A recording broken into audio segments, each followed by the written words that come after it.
dosezi i izazovi.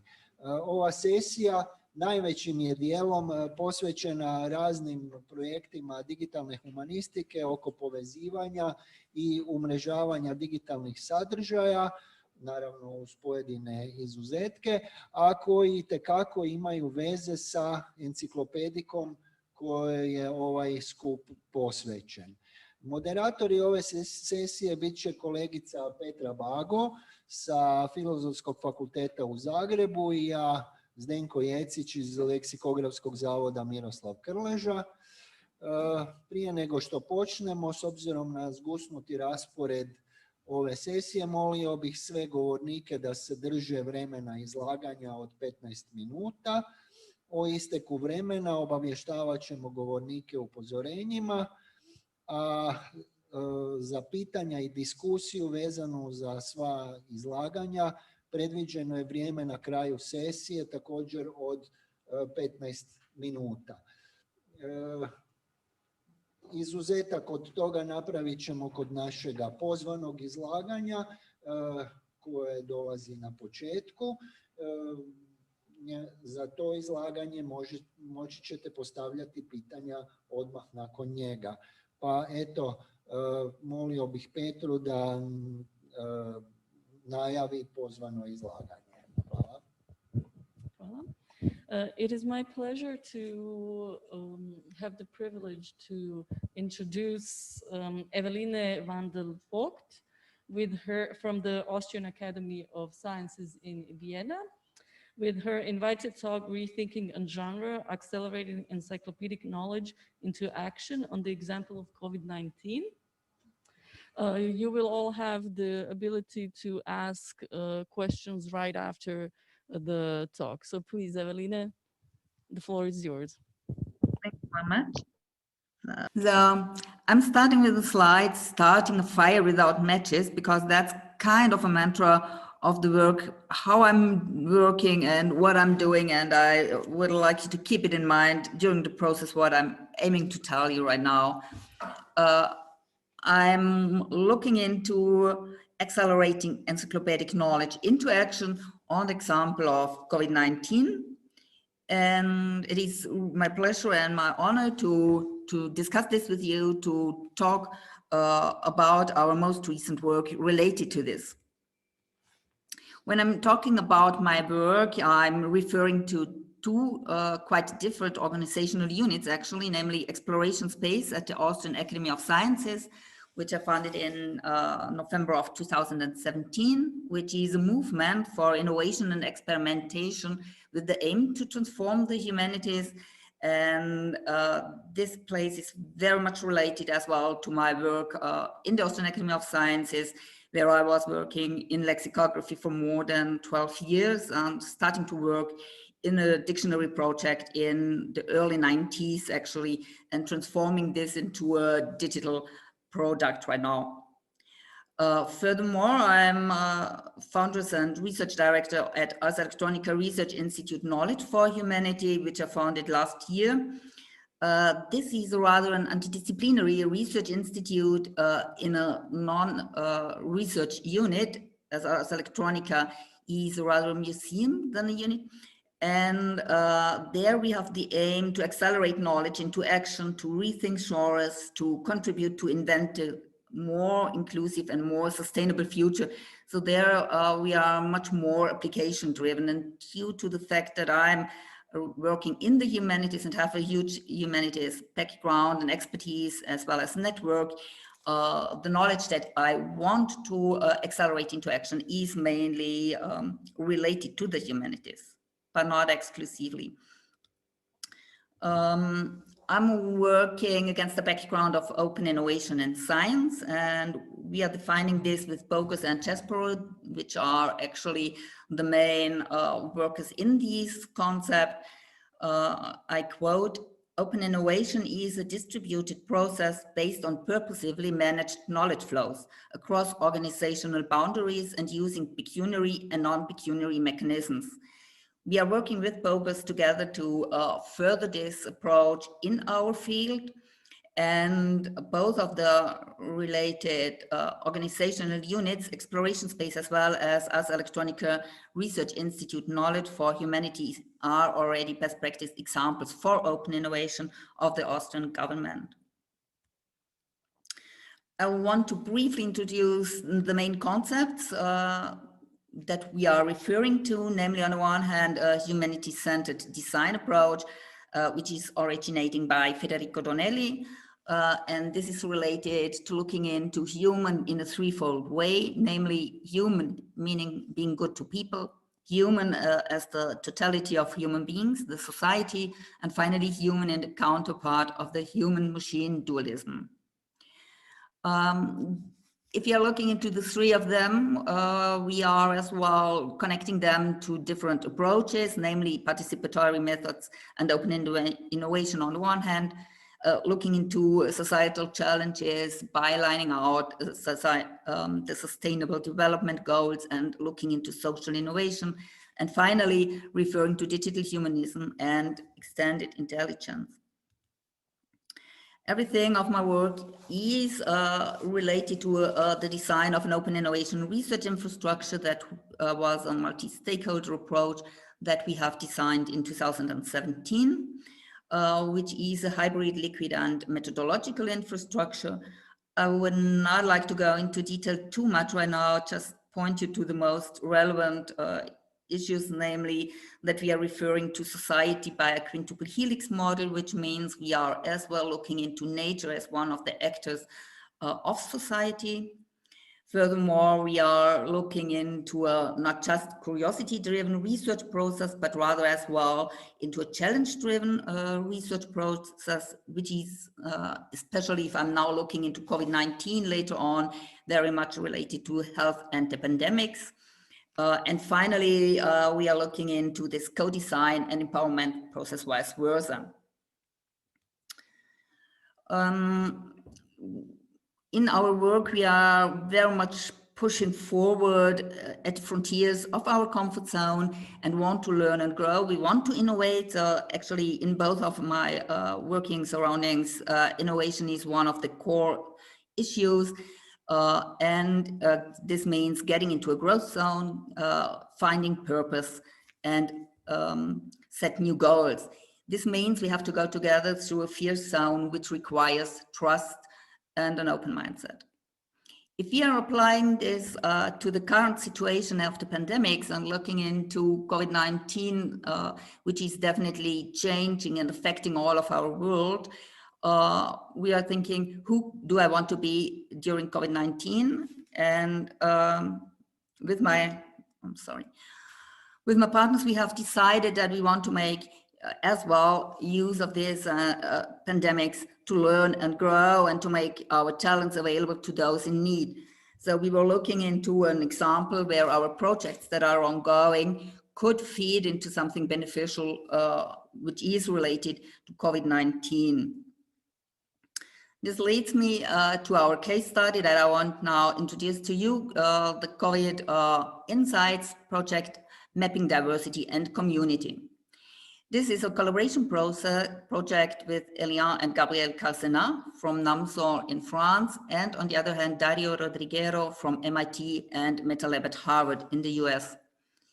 The project operationally actually started during COVID-19 lockdown 1 in Austria. This means in the first quarter of 2020. We were developing a diversity index, which is related to the origin of people and kind of related to ethnicity. We are applying this to the COVID-19 COVID data set, which was published in 2020. So this was the most recent data set that we could grab, and is a data set which is dealing with publications and papers that are doing work and research on COVID-19. This is referring more, it's an open available data set with more than 20,000 papers. So that's kind of our corpus that we are working with. And we did cluster people and terms and put them together to communities and analyze those and visualize those. So I will show you briefly afterwards. The first results that we have realized are that we have developed data sets and related scripts. We have created interactive visualizations. On one hand, a visualization which is a data board and is with an app digitally available in an interactive way, telling a story. And on the other hand, digital interactive visualization that can be accessed via the web. We were already having one intervention at Ars Electronica Festival in 2020, in early September, in Deep Space. Deep Space is a very big, high resolution space. I will show a picture later on as well, with the aim of bridging the gap to communicate it to society and talk to society. And we did apply for a virtual intervention at Pixel Vienna in 2020. That's a visualization festival which was accepted and where we are still preparing our application for that. We were writing a grant application and a scientific paper for Leonardo Journal. So as you see, we kind of have this kind of more traditional scientific results. We are working on the typical digital humanities results, and as well, we are having these results on the intersection of kind of museum studies and museum developers. So the transformation of knowledge into action starts from my point of view there, where we are getting into more the processes. Our next step will be that we are working with the people that are writing the papers and seeing whether they can draw knowledge of our work. But how is that all connected to the encyclopedic knowledge that we are talking about?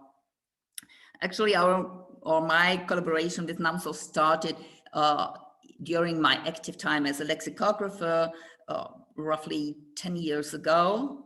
And our joint challenge by then was kind of what type of names are most likely for a certain ethnicity. So actually then I was working on a dialect dictionary and in our institute as well, a dictionary for family names was provided. So we were looking into which names are more likely to be typical Austrian as well, migrants in the first, second or third phase of migration.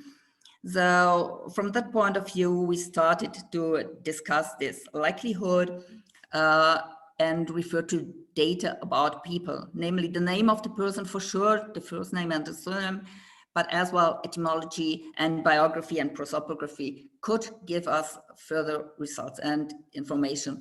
And I was very much triggered, especially by the idea that etymology could help us so much, as etymology is a very heavily discussed field in linguistics as well. It's a not, let's say, very trendy approach in encyclopedics and lexicography. So I was definitely triggered by this idea that etymology could help us to get into a very concrete application that might help people in need. So NAMSO is a tool to sort out names, and they are looking into who are they, the people, what are they and doing, and where are they. And the main focus on diasporas is their work actually, and on applying onomastics for further and applied purposes. So actually our application to the COVID-19 dataset was just a further application for that. In 2019, we were running a workshop on biodiversity, linguistic and cultural diversity, where I worked together with people that were invited, and Elia Cancena with his son Gabriel was joining us, and we furthered the approach from then on towards a biocultural diversity index.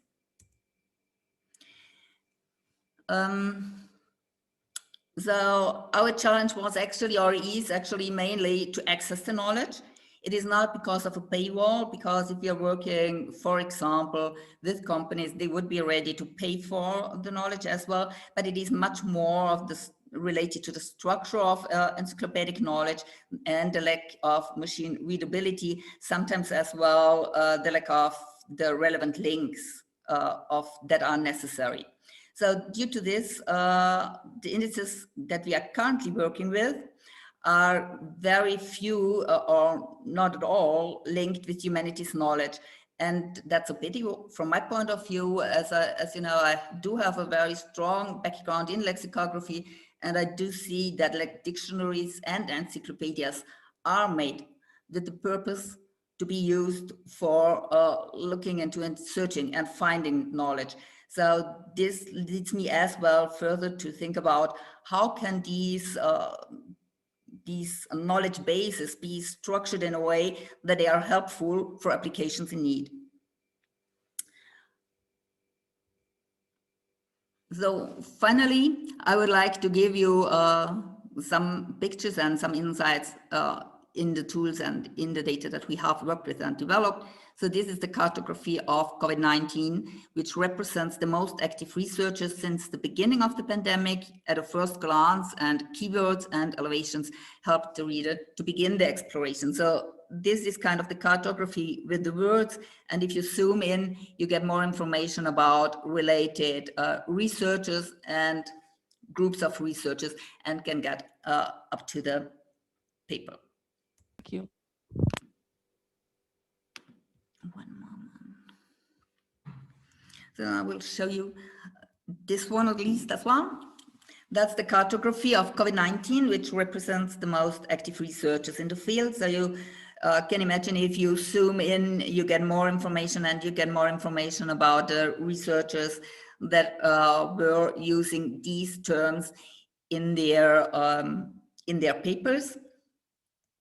And as well, to detect these knowledge, we were working with the papers and doing some research on this one. Here you see the layers, the 6, let's say, main layers, how the cartography is built, with the background, with the edges, with the cartography, the keywords of pairs, the nodes, and finally the keywords of triplets. And this is the second board I have talked about. This is a very colorful board. It's called the Chinese Sea, representing the ethnicities, ethnicities working on a certain topic. And this picture was taken at a deep space presentation during the Ars Electronica festival. You see it is an amazing, huge wall. And this big blue part is the participation of the Chinese researchers that are working on certain topics. And for example, if you're looking into the green line, you see there is a green dot in the middle. These are, for example, French researchers that are working on a certain topic. And what we are seeing is that contribution, especially in these early contributions to COVID-19 research of Chinese researchers, is very high on the one hand. On the other hand, it is related to kind of all topics that are covered in the field. And in other ethnicities, to put it like that, it is much more likely that it is just a certain topic or a certain area of topics that the researchers are working on. So we definitely find an implication that we think it is likely that ethnicity plays a role, probably it is language as well, related to research, and hinders probably as well research results and communication.